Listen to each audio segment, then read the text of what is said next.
after I wrote my first book, Working Stiffs, that came out in 2012, I joined Twitter.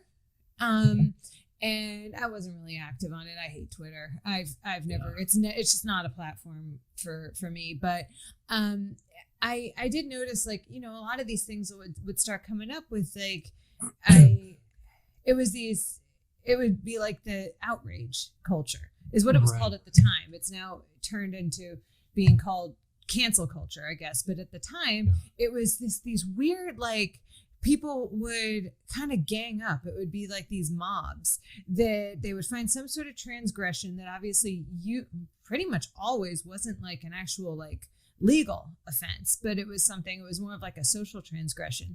And it would just get out of control. Like there'd be far worse things that would happen, but people would focus in on this one because like it went viral. And so you would see things like almost like spiral out of control, and you'd have this like outsized reaction for something. And it's, you know, it's continued on to this day, but I thought it was really interesting because I always loved the French Revolution.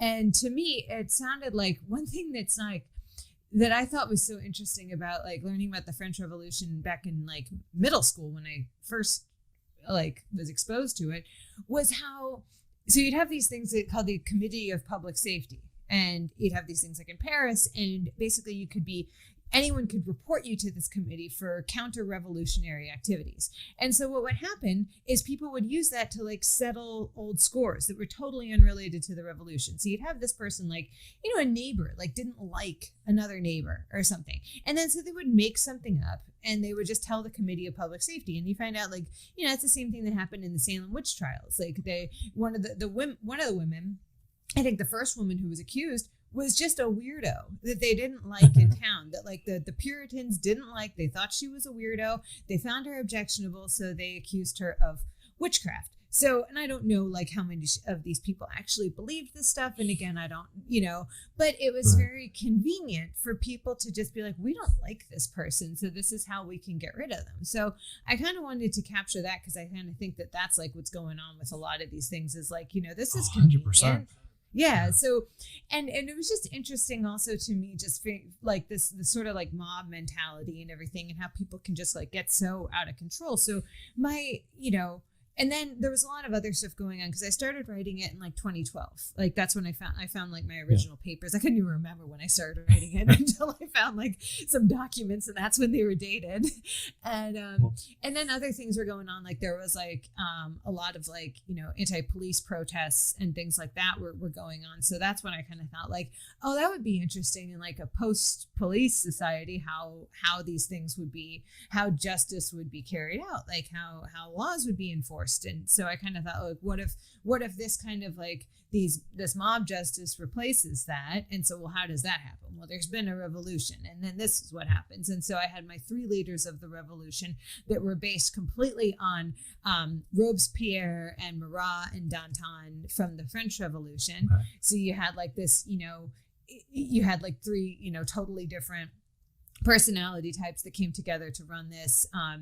And I thought like, okay, so we have this police officer who basically his job is now to enforce parking tickets and things like that, because you still need that, like, you know, no one wants to bother with things like that and like checking liquor licenses and stuff like that, these menial tasks. Yeah. And then so I was kind of thinking like, who would become this?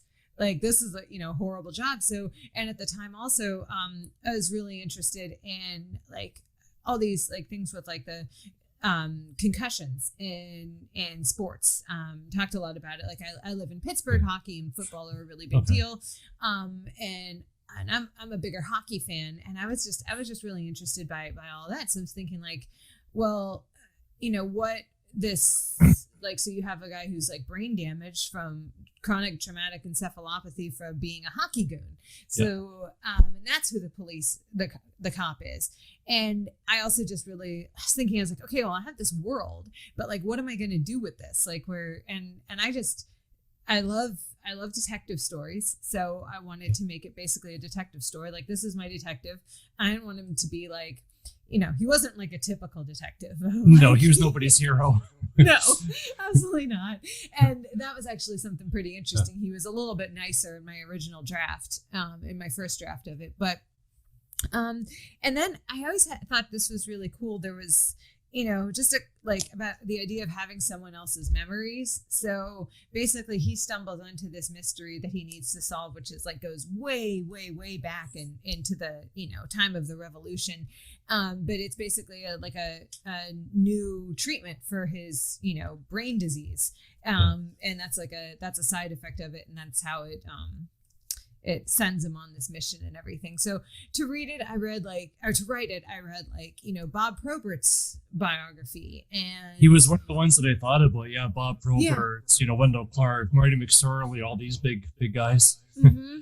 And yeah, Bob Probert, there was some interesting stuff with him, getting hooked on painkillers, not for the brain, but for his hands, because of all the fighting and everything. Just his hands were in so much pain. So that's kind of how I came up with my idea for my main character's, mangled hands. And then I read a lot of dystopian books, a lot of the classics and everything that I just somehow hadn't read yet. And a lot of detective stories to format it correctly and to get the narrative down for how I wanted the story to unfold. Yeah. So it was a lot of things. It was I revised it several times back in finally, I guess it was fall of 2019. I'd been sitting on it for 2 years. I hadn't touched it since then.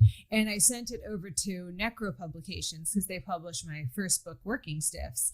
And then Dave Barnett read it and sent me some feedback a couple months later and said, I think that he should be much more of an anti-hero, and I think it needs a little bit more violence. So he's like, you can also make it longer. So I added 80 pages in about 3 weeks. After sitting on this book for months, I rewrote the whole thing in 3 weeks at the beginning of 2020. And this is before the pandemic. So I had other things that I was supposed to be doing. You had a life back then. Yeah, I know. So I rewrote it. I made him much more of an anti-hero. I added some of the things, I made him more suicidal. That wasn't in the original part, in the original book. So so I made him much more violent, and I added a lot. I fixed some plot holes, and then Dave accepted it in spring of 2020, and for a February of 2021 release date, had a long lead time. And then Dave Barnett was killed in a car accident about 3 days after Outrage was released. Oh no. Yeah, which is really awful. And so that whole thing was just really, really sad. And and then and then we republished it in November with Bloodbound.